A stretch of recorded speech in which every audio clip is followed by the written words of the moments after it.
Olá pessoal, sejam muito bem-vindos a mais um Morning Call da Empire Investimentos. Hoje é dia 22 de janeiro de 2024, segunda-feira. Vamos começar falando um pouco sobre como os mercados fecharam na semana passada. Bom, aqui no Brasil a gente teve o Ibovespa fechando negativo, com queda de 2,6% pela terceira semana consecutiva, enquanto o dólar fechou a R$ 4,93. O índice aqui dentro fechou um pouco diferente do que lá fora. Lá fora, a gente teve como destaque os índices americanos que tiveram uma semana positiva.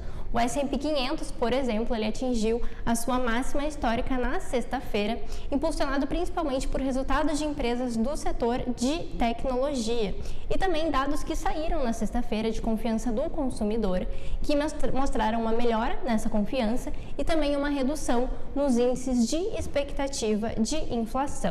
Isso é importante a gente mencionar, Então o indicador lá fechou a semana no positivo, puxado principalmente pelos resultados das empresas ali do setor de tecnologia, mas no geral os resultados têm vindo bastante positivos. A gente teve aí 86% das empresas superando as expectativas de lucro do mercado, então isso ajudou lá fora esse resultado, o fechamento da semana passada ser bastante positivo.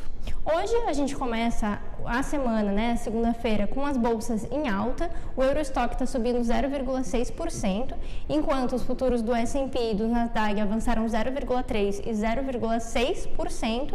E na Ásia a gente teve o Nikkei subindo 1,6% e Xangai caindo 2,7%. Ontem à noite a gente teve decisão de taxa de juros lá na China, a taxa de 1 e de 5 anos, e as taxas permaneceram inalteradas em 13,45% e 4,2% respectivamente, conforme era esperado pelo mercado.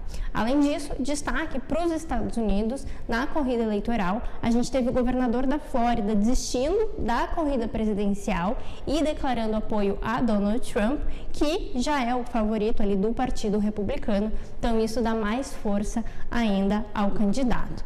Essa semana a gente tem novas primárias, a gente tem as primárias de New Hampshire, que acontecem na terça-feira, então também um ponto importante da gente acompanhar.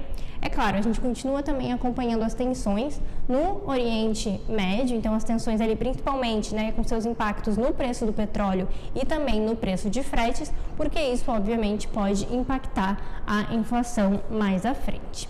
Para hoje a gente tem agenda bastante vazia, temos somente ali a Lagarde falando, então presidente do Banco Central Europeu, falando às 11 horas. E por falar em política monetária, falando já da agenda dessa semana, a gente tem decisão lá na zona do euro, Banco Central Europeu, essa decisão que acontece na quinta-feira, e também de hoje para amanhã, à meia-noite, a gente tem decisão no Japão.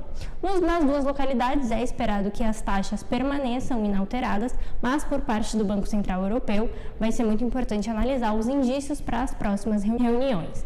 A gente sabe, se tem a expectativa de uma queda de juros no início agora desse ano, ali a partir de março, mas vai depender de como os dados de inflação se comportarem até lá.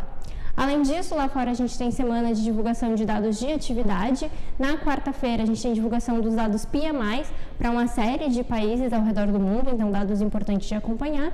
E nos Estados Unidos a gente tem a primeira divulgação do PIB do quarto trimestre do ano passado e dados de inflação, o PCI, que é o dado preferido pelo Banco Central norte-americano, na sexta-feira.